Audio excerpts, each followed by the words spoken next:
The harsh winds of Tucson swept through the dusty streets as Olivia Kingston clutched her shawl tighter around her shoulders, feeling the familiar ache of unwanted attention as townsfolk stared at the jagged scars that marred the left side of her face.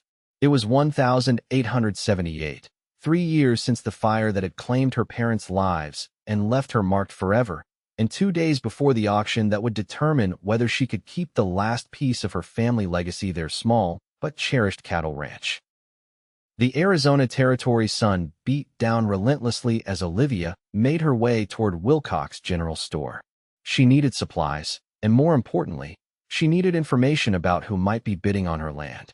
The Territorial Bank had called in her father's loan after his death, giving her only until the end of the month to repay it. 3 years of drought and bad luck had made that impossible. Miss Kingston, Mrs. Wilcox greeted her with genuine warmth that Olivia had come to cherish in a town where most people either pitied or avoided her. Got your usual list ready? I'm afraid it'll have to be a shorter order this time, Olivia replied, placing 3 eggs and a small sack of flour on the counter. Her gloved hands trembled slightly as she counted out her coins. 26 years old, and soon she might be homeless. I heard about the auction, Mrs. Wilcox said softly. Such a shame what the bank's doing. Your daddy built that place from nothing. Olivia nodded, not trusting her voice. The bell above the door jingled, announcing a new customer. She kept her head down, a habit she'd developed to avoid the stares her scarred profile inevitably attracted. Preston Adams, Mrs. Wilcox called out cheerfully. Heard you were back in town. Olivia glanced up despite herself. The tall cowboy removing his hat at the doorway was vaguely familiar, sun-bronzed skin, dark hair that curled slightly at the collar of his worn denim shirt, and eyes the color of the sky just before a storm. He'd grown up on the neighboring ranch, left for the war as a boy, and returned a man she barely recognized. Madam, he greeted with a respectful nod. Just got back from driving cattle up from Mexico. Thought I'd see how Tucson's been faring without me. Mrs. Wilcox laughed. About the same, I'd reckon. Though some things have changed. Her eyes darted briefly to Olivia. Preston's gaze followed, and Olivia instinctively turned her scarred side away. Most men either stared too long or looked away too quickly. She expected one of the two reactions. Instead, Preston simply nodded politely. Miss Kingston, been a long time. Mr. Adams, she acknowledged, gathering her meager purchases. If you'll excuse me. She hurried outside, heart pounding. The last thing she needed was pity from Preston Adams, whose family's ranch had thrived while hers withered. His father had offered to buy her land more than once before his passing last year. Now Preston had inherited the Adams spread, one of the most successful operations in the territory.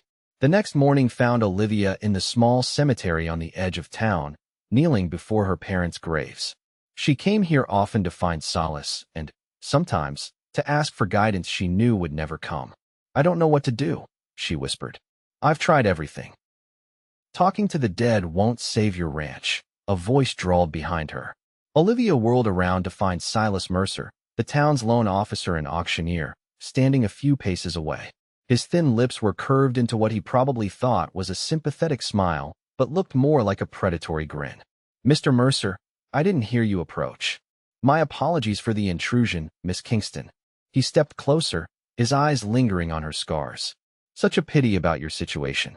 A young woman alone, trying to manage a ranch that even your father couldn't keep profitable. Olivia stood, brushing dirt from her skirts. Is there something I can help you with? Actually, I was thinking I might help you. Mercer's voice dropped to what he clearly believed was an enticing tone. The auction doesn't have to happen, you know. There are arrangements that could be made.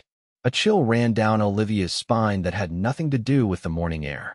What sort of arrangements? Mercer reached out and traced a finger along her arm. A woman with your distinctive appearance. Might find marriage proposals hard to come by, but I'm a practical man. I need a housekeeper, and you need security. Olivia stepped back. Are you proposing marriage, Mr. Mercer? Let's call it a mutually beneficial arrangement. You'd keep a roof over your head, and I'd gain your land. The bank would be satisfied. And what would I gain beyond basic shelter? Olivia asked, anger rising in her chest. Protection. Respectability. No one would dare mock you. His eyes drifted to her scars again.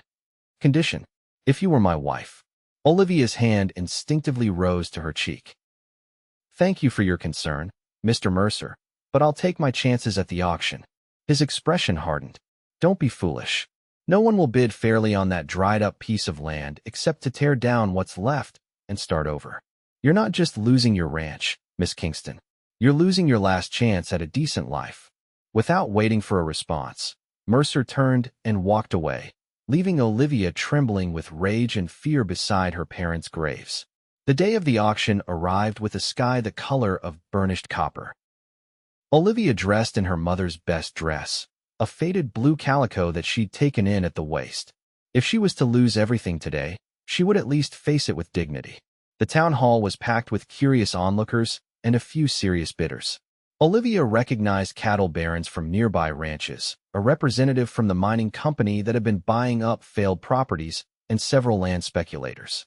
She took a seat in the back row, hoping to avoid notice until the proceedings began.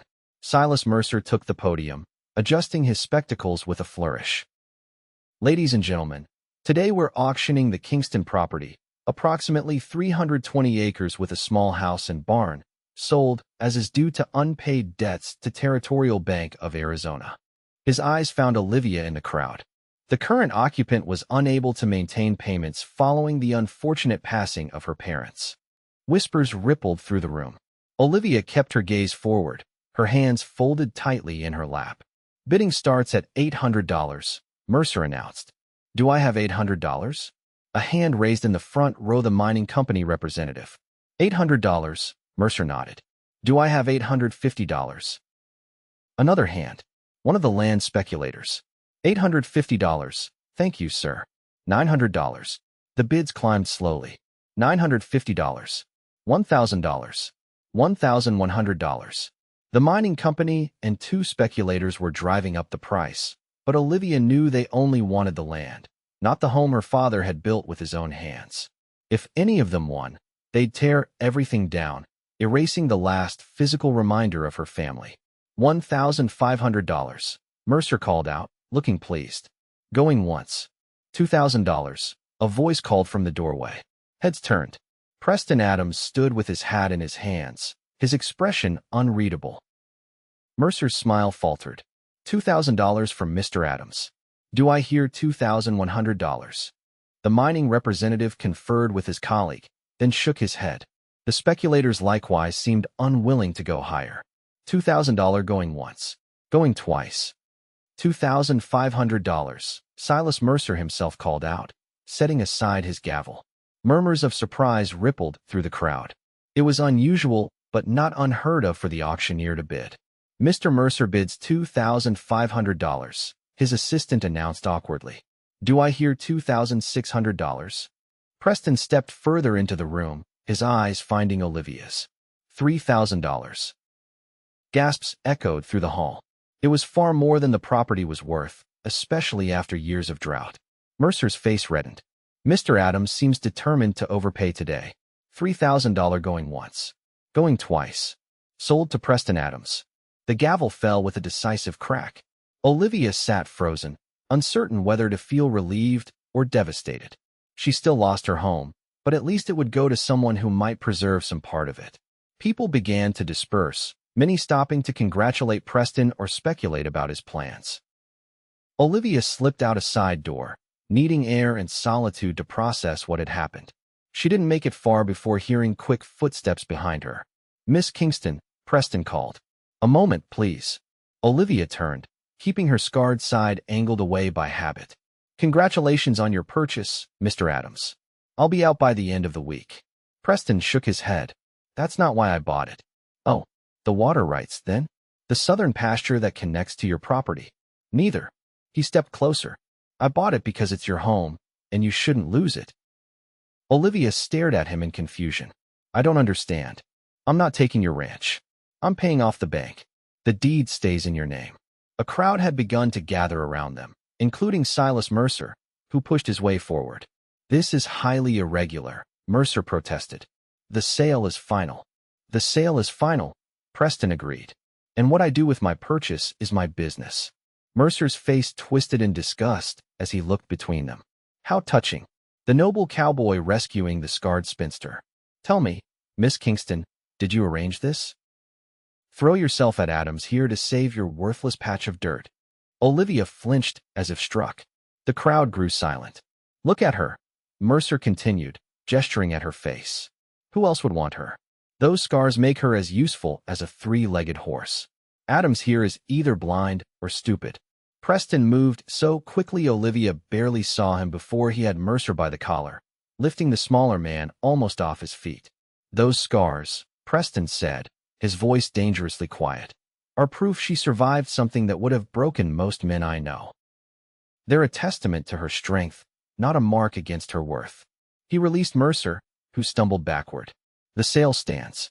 I'm giving the property back to Miss Kingston, debt-free. If anyone has objections, they can take it up with me personally. The crowd dispersed quickly, leaving Olivia and Preston standing alone in the dusty street. Olivia couldn't find words, her thoughts a jumble of confusion, gratitude, and lingering humiliation from Mercer's cruelty. Why would you do this? She finally managed. Preston ran a hand through his hair, suddenly looking less sure of himself. I've been gone a long time, Miss Kingston. Coming home to find your family had suffered so much. It didn't sit right with me. So it's pity, she stated flatly. No, he said firmly. It's respect. For what you've endured. For how you've carried on alone. Olivia didn't know how to respond to that. For 3 years, she'd received either pity or revulsion. Respect was unfamiliar territory. I should get home, she said finally. I have chores waiting. Preston nodded. May I call on you tomorrow? There are some ideas I'd like to discuss about making the ranch profitable again. Yes, that would be acceptable. As she walked away, Olivia allowed herself to feel, just for a moment, the strange lightening in her chest. Her home was still hers, and for the first time in years, someone had looked at her scars and seen not a victim, but a survivor. True to his word, Preston Adams arrived at the Kingston ranch the following afternoon. Olivia had spent the morning in a flurry of cleaning she couldn't really afford the time for, telling herself it was simple courtesy rather than any desire to impress him. He rode up on a dappled gray stallion, looking every inch the successful rancher he was, confident, capable, and infuriatingly handsome in a way that made Olivia acutely conscious of her own appearance. Miss Kingston, he greeted, removing his hat as she met him on the porch. You're looking well today. Olivia knew it was merely politeness.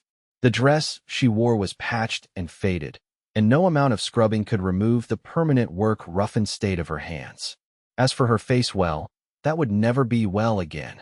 Mr. Adams, please come in. I've made coffee. The interior of the house was simple but clean. The furniture was the same her parents had owned, solid, practical pieces that had weathered the years better than she had.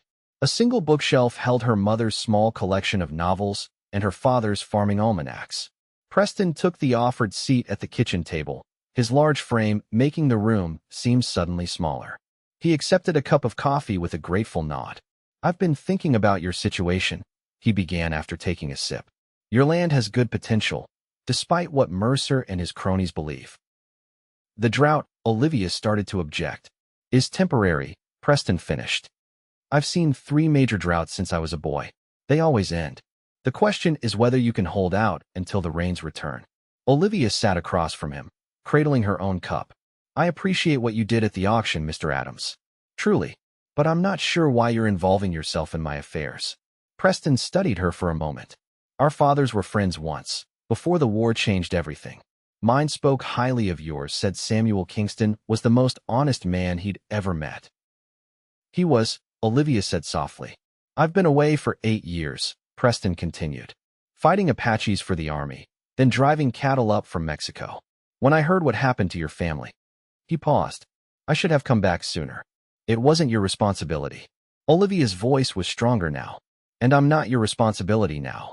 No, Preston agreed. But I have a proposal that could benefit us both.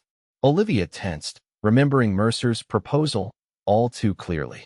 Reading her expression, Preston quickly added, a business proposal. Your land adjoins mine to the south. The stream that dried up on your property 3 years ago still runs strong through my northern pastures. With some work, we could divert part of that water to irrigate your land. Why would you do that? Olivia asked suspiciously. Because together, our ranches could run twice the cattle. You have good grazing land once it gets water. I have the capital to invest in breeding stock. He leaned forward. I'm proposing a partnership. Your land, my water, and cattle. We split the profits evenly. It was too good to be true. There must be a catch. Preston smiled slightly. The catch is you'll have to put up with seeing me regularly. And you'll need to hire hands. I can help with that too. I can't have you giving me charity, Olivia said firmly. I've managed alone this far. It's not charity if both parties benefit, Preston countered. And with respect, Miss Kingston, you haven't been managing. You've been surviving. There's a difference. His words struck home. She had been surviving day to day, season to season, never getting ahead, just barely staving off disaster until the auction had finally caught up with her. I'll need time to consider, she said finally. Preston nodded and rose to leave. Of course, but don't take too long. Spring rains will be here in a few months. If we're going to divert that stream, we need to start planning now. At the door, he paused. One more thing, Miss Kingston. Yes. When I said your scars were proof of your survival, I meant it. Not everyone faces their worst day and lives to tell about it. You did. That's worth respecting. Before she could respond, he placed his hat on his head and walked out into the fading afternoon light, leaving Olivia with more questions than answers and the first glimmer of hope she'd felt in 3 years. 3 days passed before Olivia made her decision. 3 days of walking her struggling property, of calculating meager finances, of arguing with herself about pride versus practicality. On the 4th morning, she rode the 5 miles to the Adams ranch. The difference between their properties was stark. Where her land was parched and struggling, his was well-maintained, with healthy cattle grazing in green pastures. The main house was twice the size of hers, with a freshly painted exterior and smoke curling invitingly from the chimney. A ranch hand directed her to the corral, where Preston was breaking a spirited young Mustang. Olivia remained mounted on her old mare, watching as man and horse engaged in their battle of wills. Preston moved with confident grace, his strength evident but never brutally applied. The horse eventually yielded, allowing Preston to run a gentle hand along its heaving flank. Only then did he notice her. Miss Kingston, he called, handing the Mustang's lead to a waiting ranch hand. This is a pleasant surprise. He approached, wiping sweat from his brow with a bandana. Up close, she could see a thin scar running along his jawline, previously hidden by the shadow of his hat. I've considered your proposal, Olivia said, dispensing with pleasantries. I have conditions. Preston's mouth curved into a small smile. I'd be disappointed if you didn't. Shall we discuss them over lunch? Mrs. Donnelly, my housekeeper, always makes enough to feed an army. Olivia had planned to state her terms and leave, but the mention of a proper meal was tempting. She hadn't eaten well and longer than she cared to admit. That would be acceptable. Preston helped her dismount, his hands strong and steady at her waist. The brief contact sent an unexpected warmth through her that Olivia quickly suppressed. This was business, nothing more. Inside, the Adams house was comfortably appointed without being ostentatious. Mrs. Donnelly, a plump woman with a kind face, served them a hearty stew with fresh bread that made Olivia's mouth water. Now, Preston said once they were seated in his study after the meal, your conditions? Olivia straightened in her chair. First, we formalize everything legally. Equal partnership, with clear terms about land ownership remaining separate. Preston nodded. Sensible. I already spoke to Judge Wilson about drawing up the papers. Second, I continue to live in my house, and you in yours. This is strictly a business arrangement. Agreed, Preston said easily. Though you might want to consider hiring a housekeeper once profits start coming in. Running a ranch is hard enough without managing a household alone. Olivia bristled slightly. I've managed both for 3 years. And it's clearly taken a toll, Preston observed. There's no shame in accepting help, Miss Kingston. Olivia chose to ignore this. Third condition, I want to learn everything about running a successful ranch. Not just the women's work, all of it. Cattle breeding, market prices, negotiating with buyers. This request seemed to surprise him. Your father didn't teach you? He taught me some, but he always expected I'd marry a rancher rather than become one. Olivia's voice held a hint of bitterness. After the fire, I had to learn quickly, But there were many who refused to deal with a woman, especially. She gestured vaguely toward her scarred face. Preston's expression hardened. Their loss. You'll learn everything I know, though I suspect you already understand more than you give yourself credit for. Is that all? One more thing. Olivia met his gaze directly. I won't be beholden to you. If this partnership fails, I want your word that you won't try to take my land. You have it, Preston said without hesitation. I'm not Silas Mercer. I don't take what isn't freely given. Something in his tone made Olivia look away, suddenly conscious of the intensity in his blue eyes. Then we have a deal, Mr. Adams. Preston, he corrected. Partners should use first names, don't you think? Olivia, her name on his lips, sounded different, somehow warmer, more intimate than she was comfortable with. But she nodded. Preston, then. They shook hands to seal the agreement, his calloused palm warm against hers. For the first time in years, Olivia felt something dangerous stir within her, something that felt suspiciously like hope. Spring arrived with generous rains that year, turning the parched landscape into a riot of green and wildflowers. The partnership between Preston and Olivia progressed better than either had anticipated. The water diversion project was completed before the summer heat arrived, bringing life-giving moisture to the Kingston pastures. Preston purchased 50 head of quality breeding stock that now grazed contentedly on Olivia's rejuvenated land. He had also helped her hire 2 reliable ranch hands, older men who treated her with respect and didn't balk at taking orders from a woman. For the first time since her parents' death, Olivia found herself with moments to breathe, to plan for more than just survival. She had even, at Preston's insistent urging, hired a young widow named Martha to help with household chores 3 days a week. On a warm Tuesday in April, Olivia was inspecting the new calf born the previous night when she heard approaching hoofbeats. Preston appeared, riding the same dappled gray stallion, a canvas-wrapped package tied to his saddle. Good morning, he called, dismounting in one fluid motion. How's our newest addition? Healthy and strong, Olivia replied, unable to keep the pride from her voice. The mother's doing well too. Over the past months, they had developed an easy working relationship. Preston never treated her as less capable because of her gender, and to her surprise, he never seemed to notice her scars, or at least, he never stared or avoided looking at them as most people did. I brought something for you, Preston said, untying the package. Thought it might be useful. He unwrapped the canvas to reveal a beautiful tooled leather saddle. Olivia ran her hand over the intricate designs, admiring the craftsmanship. It's beautiful, she said, but my old saddle works fine. It's pinching your mare on the withers, Preston pointed out. I've noticed her flinching when you mount. This one will fit her better. He hesitated. It was my mother's. She was about your size. The personal connection made the gift more meaningful and more difficult to accept. Preston, I can't take something so valuable. It's gathering dust in my tack room, he said with a shrug. She'd want it used by someone who'd appreciate it. Before Olivia could respond, they heard a wagon approaching. Both turned to see Silas Mercer driving up the lane, his face set in grim lines. Trouble, Preston murmured, stepping slightly in front of Olivia in a protective gesture she might have resented from anyone else. Mercer pulled his wagon to a stop, eyeing the pair with obvious distaste. Well, isn't this cozy? The ruined woman and her savior, playing ranch together. State your business or leave, Mercer, Preston said coldly. Mercer climbed down, brushing dust from his suit. Official bank business. The Territorial Bank is calling in all outstanding loans due to financial restructuring. I don't have any loans, Olivia said. The debt was cleared when Preston bought the property and transferred it back to me. But that's where you're wrong.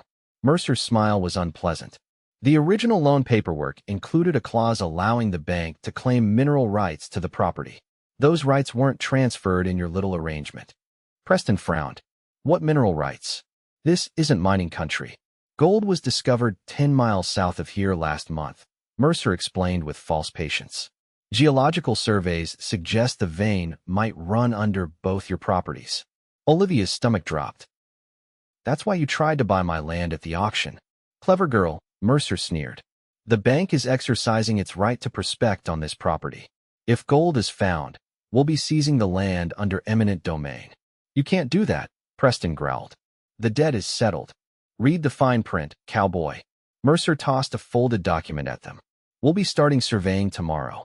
I suggest you don't interfere.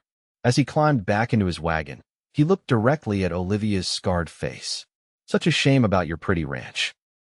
Almost as much of a shame as what happened to your pretty face. Preston surged forward, but Olivia caught his arm. Don't. It's not worth it. They watched in tense silence as Mercer drove away, dust billowing behind his wagon. He can't really do this, can he? Olivia asked once he was out of sight. Preston was already unfolding the document, his expression growing darker as he read. The language is complicated, but there does appear to be a clause about mineral rights. We need to see Judge Wilson immediately. The ride into town was tense, Olivia's thoughts racing between fear of losing her land and acute awareness of Preston riding beside her. Over the months of their partnership, she had grown to admire his fairness, his work ethic, and his unfailing respect for her. Somewhere along the way, that admiration had deepened into feelings she dared not name. Judge Wilson's office was empty when they arrived, his clerk informing them he'd gone to Phoenix for a territorial court session and wouldn't return for a week. The town's only lawyer, a young man named Taylor, examined the document with furrowed brows. It's a legally binding clause, he confirmed reluctantly. But there might be a loophole. The mineral rights reversion only applies if the original borrower still owns the property. That's me, Olivia said. Yes, but technically, Mr. Adams purchased the property at auction, then gifted it back to you. That creates a new chain of ownership. Taylor looked thoughtful. If the two of you were legally connected when he gave you the property family members, for instance, it would strengthen the argument that this is a new ownership situation not covered by the original terms. Preston and Olivia exchanged glances. We're business partners, Preston said. Would that count? Taylor shook his head. I'm afraid not. Family or marital connections would be much stronger legally. As it stands, Mercer has a solid claim unless you can prove the gold vein doesn't run under your land. Outside the lawyer's office, Olivia leaned against a hitching post, feeling defeated. All this work, just to lose it to Mercer's greed. Preston paced the boardwalk, his expression determined. We're not giving up. Taylor mentioned marital connections would strengthen our case. Olivia froze. What are you suggesting? It's a practical solution, Preston said, his tone carefully neutral. If we were married, the property transfer would clearly fall outside the terms of the original loan. You can't be serious. Olivia stared at him. Marriage is not a business transaction, Preston. Why not? People marry for convenience all the time. And what happens when you want to marry for love? When you meet someone who doesn't make people stare and whisper when she walks down the street. Olivia's voice rose despite her efforts to remain calm. Preston stepped closer, his eyes intent on hers. Is that what you think this is about? That I'd be sacrificing something by marrying you? Wouldn't you be? Olivia challenged. The successful rancher tied to the scarred spinster? Don't pretend you haven't heard the talk. I don't give a damn about talk, Preston said fiercely. And I don't give a damn about your scars, except that they're part of what made you the woman standing before me, stubborn, resilient, and stronger than anyone I know. The passion in his voice startled her. This is madness. We've only known each other a few months. I've known you since we were children, Olivia Kingston. I watched you grow into a kind, intelligent young woman before I left for the war. And since I've returned, I've seen how adversity shaped you rather than broke you. Preston took her hands in his. This may have started as a business partnership, but my feelings for you are very real. Olivia pulled away, overwhelmed. I need time to think. We don't have much time, Preston reminded her gently. Mercer's men will be here tomorrow. Then I'll have an answer by morning, Olivia promised, mounting her horse with shaking hands. As she rode home, her thoughts were in turmoil. Marriage to Preston would save her land, but at what cost? Could she bear to bind him to her out of necessity, knowing he deserved someone whole, unscarred? And yet, the way he looked at her sometimes made her wonder if perhaps, impossibly, he truly didn't see her scars when he looked at her, or rather, saw them and simply accepted them as part of her. Dawn broke with Olivia still awake, having spent the night wrestling with her decision. She dressed carefully in her mother's blue dress, the one she'd worn to the auction, and rode to the boundary where Preston's land met hers. where they had agreed to meet. He was already there, sitting on a boulder beside the stream they had diverted together, throwing pebbles into the clear water. He stood when he saw her, his expression a mixture of hope and resignation. "Good morning," he said simply. "Good morning." Olivia remained mounted, needing the slight advantage of height. "I've made my decision." Preston nodded, waiting. "I won't marry you to save my land," she said firmly. His face fell, but he accepted her words with a nod. "I understand. We'll find another way to fight Mercer." "You didn't let me finish," Olivia continued, her heart pounding. "I won't marry you for the land. But I would marry you if you truly wanted me scars, and all regardless of legal advantages." Preston's expression transformed, hope lighting his features. "Are you saying?" "I'm saying I've developed feelings for you too," Olivia admitted, finally dismounting to stand before him. "But I need to know this isn't just about saving the ranch or fulfilling some sense of obligation to my father." Preston closed the distance between them, gently taking her face in his hands. His thumbs brushed over her skin, one smooth cheek and one scarred, with equal tenderness. "Olivia Kingston, I admired you as a girl, and I've fallen in love with you as a woman. Your scars are just another part of your story, a story I want to be part of for the rest of my life. Will you marry me? Not for the land, not for Mercer, but for us?" Tears stung Olivia's eyes as she nodded. "Yes." His kiss was gentle at first, then deepened with a passion that stole her breath. When they finally parted, Preston rested his forehead against hers. "Judge Wilson won't be back for a week," Olivia reminded him breathlessly. Preston smiled. "Then we have a week to plan a proper wedding. And in the meantime," his expression grew serious, "we need to deal with Mercer and his surveyors." They rode together to the Kingston house, where Mercer and 3 men were already setting up surveying equipment in the front pasture. Mercer looked up with a smirk as they approached. "Come to watch progress in action?" he called. "Don't worry, Miss Kingston. I'm sure the territorial government will compensate you fairly when they seize the property. Enough for a small room in town, perhaps." "There won't be any surveying today, Mercer," Preston announced, dismounting and helping Olivia down from her horse. "You can't stop official bank business, Adams," Mercer replied coldly, "unless you want to face charges of interference." "Actually, we can," Olivia said, stepping forward with newfound confidence. "My fiancé and I have consulted with legal counsel. The mineral rights clause doesn't apply since the property changed hands after the auction." Mercer's smug expression faltered. "Fiancé?" Preston put his arm around Olivia's waist. "We're to be married as soon as Judge Wilson returns. The ranch is now jointly owned, which invalidates your claim under the original loan terms." "You're bluffing," Mercer sputtered, though uncertainty had crept into his voice. "Care to test that theory in court?" Preston challenged. "The territorial governor is a personal friend of my late father. I'm sure he'd be interested to hear about a bank attempting to seize property through questionable legal maneuvers." Mercer's face reddened with rage. "This isn't over. It is for today," Olivia said firmly. "Please remove your equipment from my land." The surveyors, sensing the shifting tide, had already begun packing up. Mercer glared at them both before storming to his wagon. "You'll regret this," he threatened as he climbed up. "No one makes a fool of Silas Mercer." "You've done that quite well on your own," Preston remarked mildly. As Mercer's wagon disappeared down the lane, Olivia turned to Preston. "Will this really work? The marriage, I mean legally speaking." Preston smiled, pulling her close. "Taylor seemed to think so. But honestly, I don't care if it's a legal necessity or not anymore. I just want to marry you, even though it's happening rather suddenly."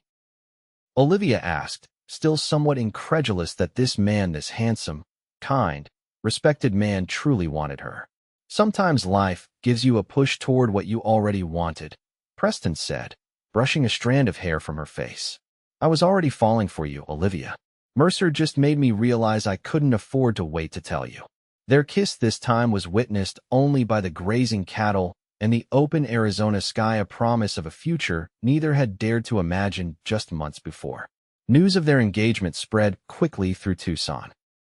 Most reactions were supportive, though Olivia didn't miss the whispers and raised eyebrows when some thought she wasn't looking. How had plain, scarred Olivia Kingston managed to secure one of the territory's most eligible bachelors? The wedding preparations were simple but heartfelt. Martha helped Olivia refashion her mother's wedding gown, carefully taking in the waist and letting out the bodice to fit Olivia's taller frame. Mrs. Donnelly baked a three-tier cake, and Preston's ranch hands constructed an arbor of desert flowers for the ceremony, which would be held on the boundary line between their two properties, symbolically uniting not just two people, but two ranches.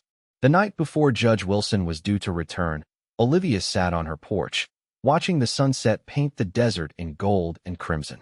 The sound of approaching hoofbeats announced Preston's arrival for their evening meal, now a regular occurrence as they planned their future together. "Something smells delicious," he called as he dismounted. "Martha made venison stew before she left," Olivia replied, rising to meet him. Preston climbed the steps and pulled her into an embrace that still made her heart race. His kisses had grown more confident, more intimate, as they'd become accustomed to expressing their affection. Tonight, though, he seemed distracted. "Is something wrong?" Olivia asked as they settled at her small kitchen table. Preston hesitated. "There's news from town. Mercer hasn't given up. He's filed an injunction claiming our engagement is a fraud designed to circumvent the bank's legal rights." Olivia's appetite vanished. "Can he do that?" "He can try," Preston said grimly. "The hearing is set for the same day. Judge Wilson returns the day we plan to marry. So we wait for the hearing before we can wed." Olivia clarified. "That's the problem. If we're not married before the hearing, his claim that the engagement is merely a legal maneuver gains strength." Preston ran a hand through his hair in frustration. "It's a clever trap." Olivia thought for a moment. "What if we don't wait for Judge Wilson? Isn't there another way to get married quickly?" Preston's eyes widened. "The mission in San Xavier has a priest. He could perform the ceremony tomorrow. Would it be legal?" "Absolutely. We'd need witnesses, but my foreman and Mrs. Donnelly could serve." Preston took her hands across the table. "Are you sure? This is happening even faster than we planned." Olivia squeezed his hands. "I'm sure about you. The timing is just a detail." The mission San Xavier del Bac stood gleaming white against the desert landscape, its Spanish architecture a testament to the region's complex history. Olivia arrived at dawn with Martha, who had helped her dress in the simple white gown and arranged wildflowers in her hair. Preston waited inside with his foreman, Thomas, and Mrs. Donnelly. When Olivia entered, his face lit with such genuine joy that her last doubts about his feelings vanished. He wore a new black suit, his usually unruly hair neatly combed, his eyes never leaving hers as she walked toward him. Father Rodriguez conducted the ceremony in a mixture of Spanish and English, the ancient words echoing in the mission's painted interior. When Preston slipped his mother's gold band onto Olivia's finger, his hands were steady, but his voice shook with emotion. "I, Preston, take you, Olivia, to be my lawfully wedded wife, to have and to hold from this day forward, for better, for worse, for richer, for poorer, in sickness and in health, until death do us part." Olivia repeated the vows, her voice clear and certain. When Father Rodriguez pronounced them husband and wife, Preston's kiss was reverent yet passionate, a promise of both tenderness and desire. The small party shared a wedding breakfast prepared by Mrs. Donnelly before the newlyweds rode together to Tucson, where Judge Wilson would be holding court and where Mercer awaited with his injunction. The courtroom was packed when they arrived. Word of the hastily arranged wedding had already reached town, drawing curious onlookers eager to see the confrontation. Silas Mercer sat at the plaintiff's table, confidence radiating from his immaculate appearance. His smile faltered when Preston and Olivia entered, her white dress and the flowers in her hair making their recent marriage obvious. Judge Wilson, a stern-faced man with a reputation for fairness, called the court to order. "We're here regarding the matter of Territorial Bank versus Kingston regarding mineral rights," he announced.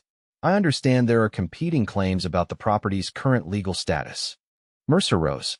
"Your Honor, I filed an injunction yesterday claiming the announced engagement between Miss Kingston and Mr. Adams is a fraudulent attempt to invalidate the bank's legitimate claim to mineral rights on the Kingston property."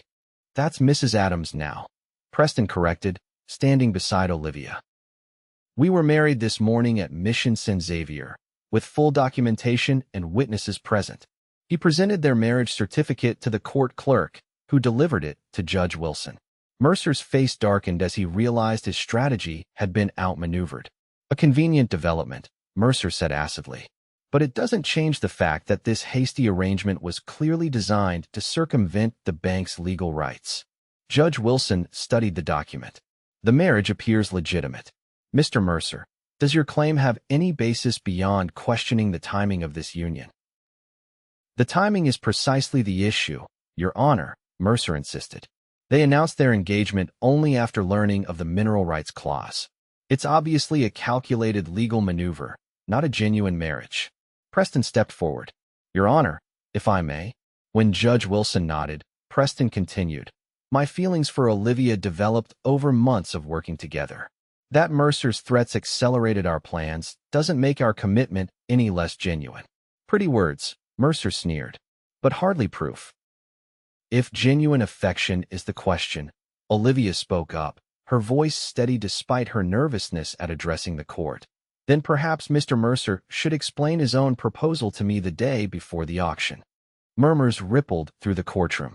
Judge Wilson raised an eyebrow. Explain, Mrs. Adams. Olivia straightened. Mr. Mercer suggested I could avoid losing my ranch by entering into a mutually beneficial arrangement with him marriage in exchange for settling my debt. When I refused, he became quite vindictive. All eyes turned to Mercer, whose face had gone pale. That's a lie, is it? Preston challenged. You seemed quite fixated on my wife's appearance that day at the cemetery.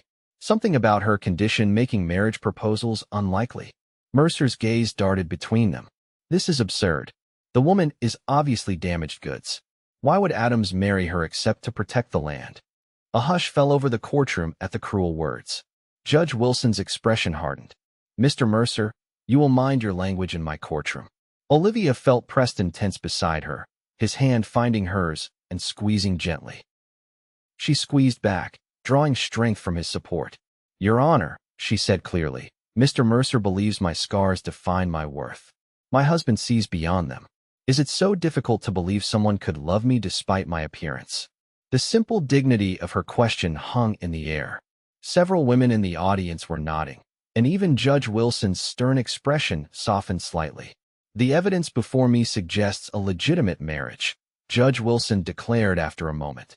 Under territorial law, this creates a new ownership situation not covered by the original loan terms.